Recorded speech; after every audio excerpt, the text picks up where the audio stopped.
બાજુમાં. ફોન બાજુમાં મૂકો. હું તમને વળી રહી છું ને તમે હસી રહ્યા છો. મોઢું બંધ રાખો.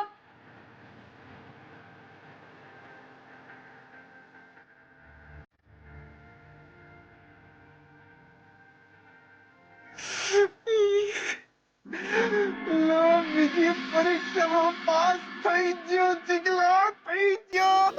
બસ હવે ત્રીજી પરીક્ષામાં જો લક્ષ્મીને મારી સલામતીની પણ એટલી ચિંતા હશે જેટલી શોધન માટે હોય છે તો આપણો મેળ પડી ગયો, ત્યોર મેળ પડી ગયો.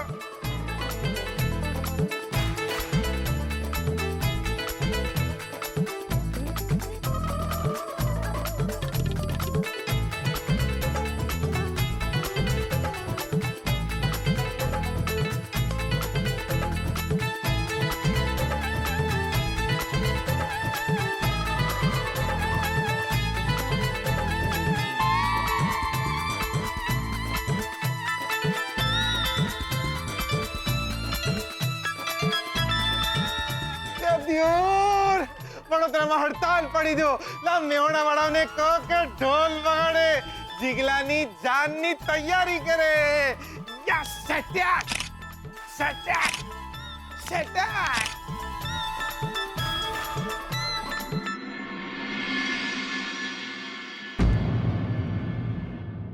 દાદાજી તમે મને બોલાવી? હા, આ બધું શું છે? શું દાદાજી? તમારા લગ્ન થવાના છે અને જીગર આવી કોઈ બેનપણીઓ કરે છે? બાંધીને રાખ બેટા, એને તારી સાથે બાંધીને રાખ. જી દાદાજી. જો બેટા, મેં તને એટલા માટે ખાસ બોલાવી હતી કે શોધન બહારગામ ગયો છે, પણ કાલે કુલદેવીના મંદિરે જવાનું છે. પ્રદ્યુમ્નના અકસ્માતની તારીખ છે. આ તારીખે પ્રદ્યુમ્નનો અકસ્માત થયો હતો અને ત્યાર પછીના કોઈ જ ખબર નહોતા આવ્યા. એટલે આપણે દર વર્ષે આ તારીખે ઘરે પ્રાર્થના કરીએ છીએ અને કુલદેવીના મંદિરે પણ. મારી ઈચ્છા છે કે આ વર્ષે કુલદેવીના મંદિરે તું જા. જી દાદાજી. તો શું છે કે એક સાથે બે કામ થઈ જાય. પ્રદ્યુમન માટે પ્રાર્થના પણ થઈ જાય અને આપણામાં રિવાજ છે કે છોકરોની છોકરી લગ્ન કરવાના હોય તો કુલદેવીના મંદિરે જઈને દર્શન કરી આવે.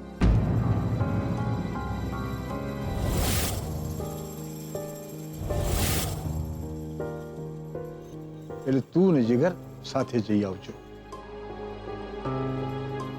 તું ને જીગર કાલે સવારે જ ગાડી લઈને નીકળી જજો. પૂજારીજી મને બહુ સાહિત્ય ઓળખે છે. મારી એમને યાદ આપજો અને એમને માટે દક્ષિણા સાથે લેતા જજો. અને કહેજો કે તારા ને જીગરના લગ્ન થવાના છે અને તમને આશીર્વાદ આપશે. એકવાર જો કુલદેવીના આશીર્વાદ મળી જાય ને બેટા, તો સમજો કે અડધા વિવાહ તો થઈ જ ગયા. જી દાદાજી.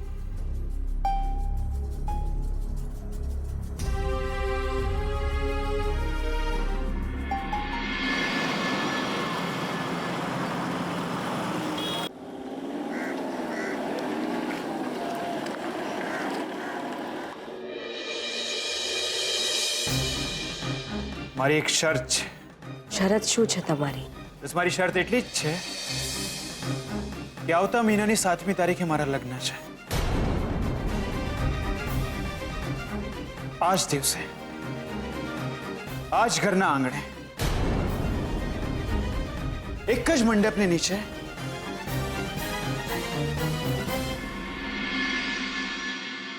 તમારે બંને પણ લગ્ન કરવાના છે.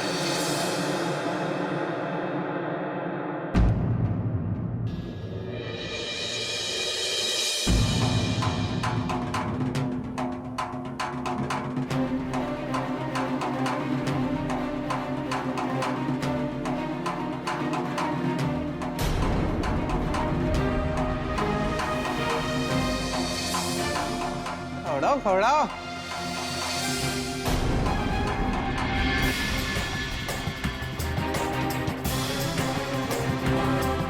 જોરદાર. લાયા બાકી તમે તો. કુલદેવીના આશીર્વાદ જો મળી જાય ને બેટા, તો સમજો કે અડધા વિવાહ તો થઈ જ જાય. ગાડી રોકો. તમે ગાડી રોકો. શું થયું લક્ષ્મી? તમે ગાડી રોકો હમણાં ને હમણાં.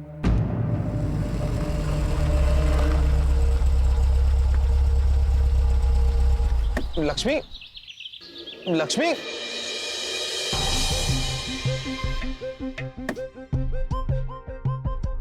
શું થયું? લક્ષ્મી, શું થયું? આપણે ક્યાં જઈ રહ્યા છીએ? કુળદેવીના દર્શને. કેમ, શું થયું? આપણે કુળદેવીના દર્શને ના જઈ શકીએ. આપણે એકબીજા સાથે જુઠ્ઠું બોલી શકીએ, લોકો સાથે જુઠ્ઠું બોલી શકીએ, પણ કુળદેવી સાથે જુઠ્ઠું ના બોલી શકીએ. ના, આપણે આવું નાટક ના કરી શકીએ. તમે સાંભળ્યું નહીં દાદાજીએ શું કહ્યું હતું? એમણે કહ્યું હતું કે જો આપણે કુળદેવીના આશીર્વાદ લઈ લીધા તો સમજી લો કે આપણા અડધા વિવાહ થઈ ગયા. ના, આપણે આવું ના કરી શકીએ. નહીં. અને જો આપણે કુળદેવીના દર્શને નહીં ગયા તો શું થશે વિચાર્યું છે? તો શોધનના પપ્પા માટેની પ્રાર્થના અટકી જશે દિયોર. અને જો આપણે જઈશું તો આપણા અડધા વિવાહ પાક્કા સમજી લો. બકા ચાલો, ચાલો ગાડીમાં બેસો. અરે પણ બકા બેસો કહ્યું ને. મને તમારા પર ભરોસો છે. આજે ભરોસો મારા ઉપર નહીં, કુળદેવી ઉપર રાખજો. અરે આપણે એમની સામે શું જૂઠું બોલવાના હતા? એ તો જાણે જ છે કે આપણે લગ્ન નહીં કરવાના. બકા તમે ચિંતા ન કરો, ચાલો, જે થશે જોયું જશે દિયોર. ચાલો. અને યાદ રાખજો, આજે ધર્મ સંકટમાં આપણે નહીં, કુળદેવી હશે. બેસો.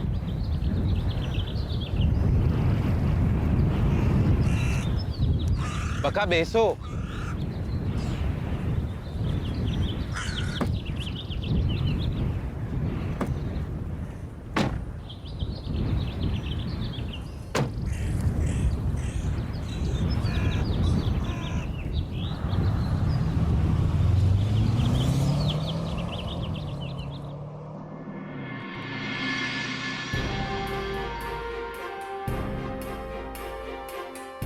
તો તને શું લાગે છે લક્ષ્મી જેવી છોકરી સામે ચાલીને આવીને તને કહેશે કે આઈ લવ યુ ડાર્લિંગ?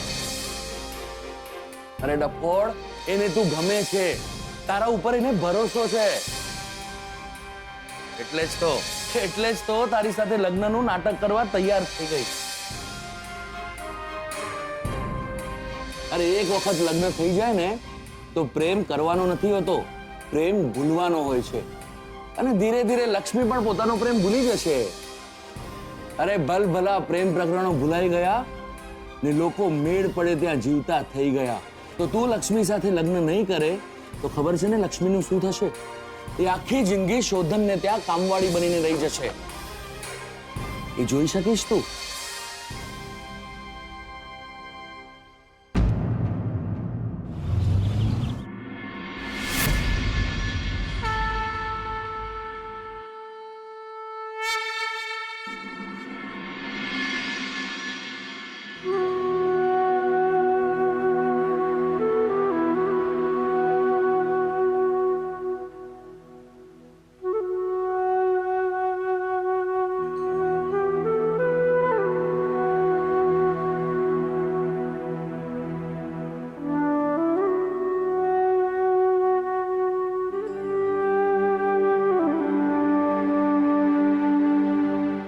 હજુ મને એ દિવસ યાદ છે.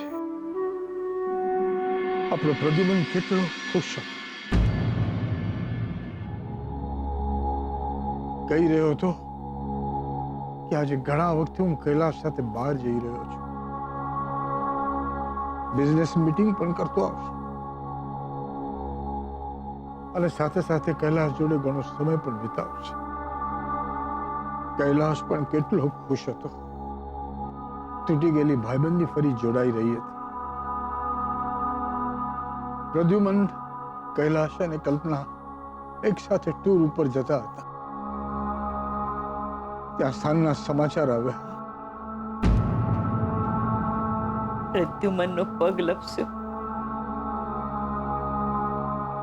ને ખીણમાં પટકાઈ પડ્યો. કૈલાશ એને બચાવવા માટે બહુ પ્રયત્નો કર્યા, પણ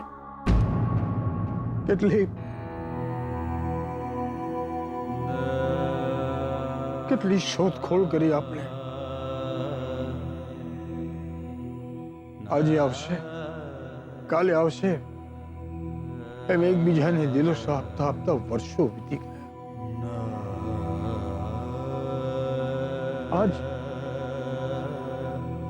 આજ તારીખ હતી. ક્યાં છે તું પ્રદ્યુમન? તારો બાપ ઘરડો થઈ ગયો છે.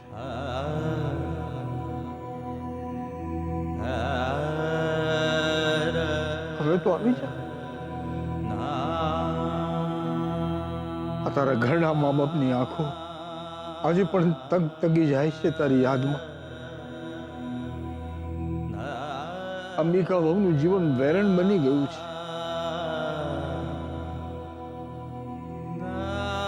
હવે તું આવી જા. હજી એમ લાગ્યા કરે છે કે તું ક્યાંય છે. ક્યાં છે તું બેટા?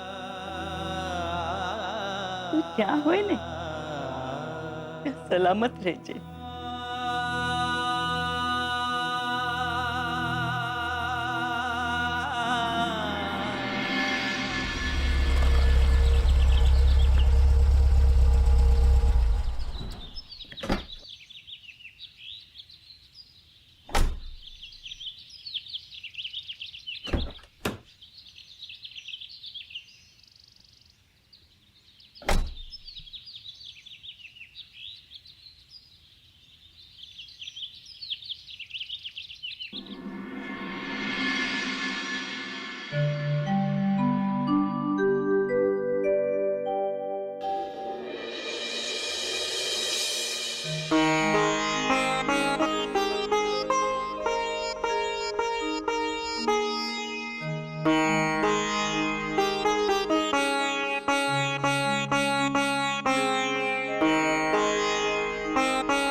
અહીંયા તો આપણા સિવાય કોઈ દેખાતું નહીં. હા, દાદાજીએ કહ્યું હતું કે એક પૂજારીજી છે.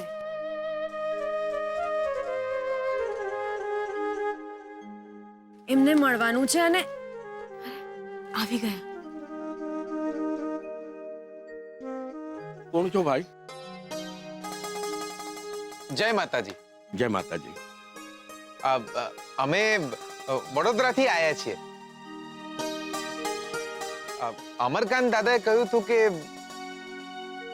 અમરકાંતભાઈ ક્યાંથી આવ્યા છો? જી. કુશળ મંગળ તો છે ને? જી. તમે કોણ? હું શોધનિયાનો ભાઈબંધ છું. દાદાજીએ તમારા માટે દક્ષિણા આલી છે. સુખી રહેજે બેટા, સદા સુખી રહેજે બેટા. વર્ષો વીતી ગયા પણ આજનો દિવસ અમરકાંતભાઈ ભૂલ્યા નથી. આજના દિવસે તો એમના દીકરાનો અકસ્માત થયો હતો ને? જી, અમે એટલા જ માટે આવ્યા છીએ. એમને માટે પૂજા અને પ્રાર્થના કરવા. અને અમારા લગ્ન બી થવાના છે. એટલે દાદાજીએ કહ્યું કે કુળદેવીના મંદિરમાં જઈને માતાજીનો આશીર્વાદ લઈ લો. આજે તો ગ્રહણ છે બેટા, એટલે કોઈ પૂજા વિધિ પણ નહીં થાય.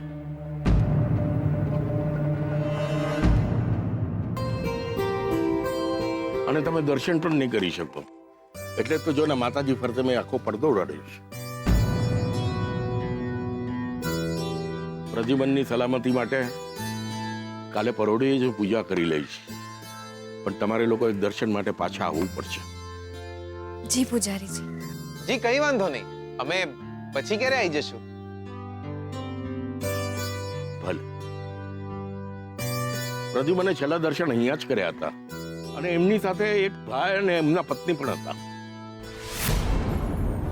હા, કૈલાશ કાકા? હા, કલ્પના અને કૈલાશ. પ્રદ્યુમન જ લઈ આવ્યો હતો એમને અહીંયા.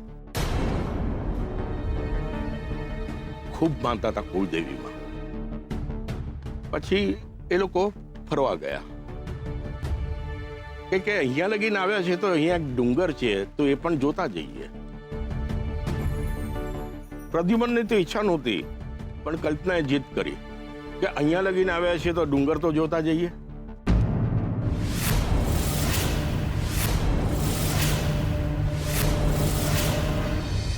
એમની ઈચ્છા નહોતી જવાની એટલે? એમ કહીએ ને બેટા કે કંઈક અજુગતું બનવાની આશંકા હતી પ્રદ્યુમનને,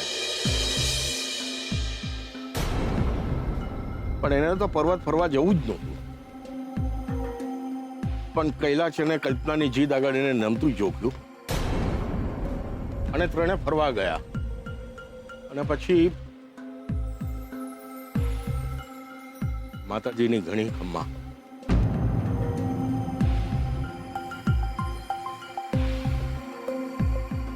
દૂરથી આવ્યા હશો, ચા પાણીની વ્યવસ્થા કરો. ના ના, થોડું આદુ નાખજો અને થોડા ગાંઠિયા મળી જાય તો. આ તમે શું બોલો છો? બીજું કઈ નહીં મળે અહીંયા. શાંતિ રાખો. તમે તકલીફ ના લેતા, અમે ફરી ક્યારે આવીશું. હમણાં અમે નીકળીએ. જય માતાજી. જય માતાજી. જય માતાજી.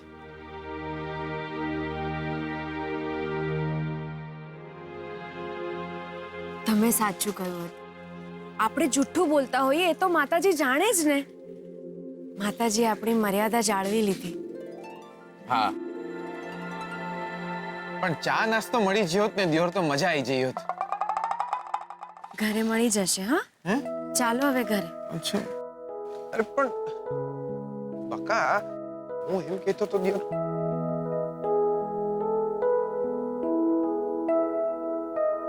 ખબર નહીં કેમ મનમાં આમ મૂંઝારો થઈ રહ્યો છે. એમના પપ્પાને પર્વત પર જવાની ઈચ્છા નહોતી અને શ્રુતિબેનના મમ્મી જબરદસ્તી જીદ કરીને એમને પર્વત ઉપર લઈ ગયા. ખબર ને, એવું લાગે છે કે કંઈક તો અજુગતું બન્યું છે, કંઈક ખટકી રહ્યું છે મનમાં. શ્રુતિબેનના મમ્મીને એમના પપ્પા સાથે લગ્ન કરવાની ઈચ્છા હતી. બકા લાયા તમે તો જોરદાર. એટલે શ્રુતિ ભાભીના મમ્મીને શોધનના પપ્પા જોડે લગ્ન કરવા હતા? હા, પણ એમનો મેળ ના પડ્યો એટલે વહુ બનવાની જગ્યાએ વેવાણ બનવાનો વારો આવ્યો. હા. તો ખબર નહીં મનમાં મને કેમ મૂંઝારો થઈ રહ્યો છે, કંઈક ખટકી રહ્યું છે મનમાં. ખબર નહીં એવું કેમ લાગે છે કે કંઈક તો એવું છે જે આપણને કોઈને ખબર નથી. યો, વાત તો સાચી છે. આ શ્રુતિ ભાભીના મમ્મીને શોધનના પપ્પા જોડે લગ્ન કરવા હતા. તો વાત સાંભળીને દિયોર જોરદાર. સમજાય તો કઈ મને બી નહીં રહ્યું, પણ શું થાય દિયોર? તમને આ ક્યાં ગયા? અરે ત્યાં જ રોકાઈ ગયા દિયોર. ચાલો બખા, એટલે કહું છું ગાડીમાં બેસીને વિચારજો. આઈ જાઓ આવો, આઈ જાઓ શાંતિથી. શું થયું? હે ભગવાન, શું થયું? કેવી રીતે? ઉભા રહો તમે ચિંતા ના કરતા. કેવી રીતે? કાઢો આ કાઢો. તમે ઠીક છો ને? તમને કઈ વાગ્યું નથી ને? ઠીક છો ને તમે? બતાવો મને તમારું ગળું, બતાવો. વાગ્યું તો નથી ને તમને? ઠીક છો ને તમે? જોઈને ચાલવાનું ને? આવી રીતે તમે જોયા વગર ચાલો તો આમ અથડાવો જ ને. મને આ બિલકુલ પસંદ નથી. તમારે જોઈને ચાલવાનું હવેથી. હું ઠીક છું. તમે એક કામ કરો, તમે ગાડીમાં જઈને બેસો ને. હું એક ઇમ્પોર્ટન્ટ ફોન પતાઈને આવું છું. મારી ચિંતા ના કરો, તમે બેસો દિયો.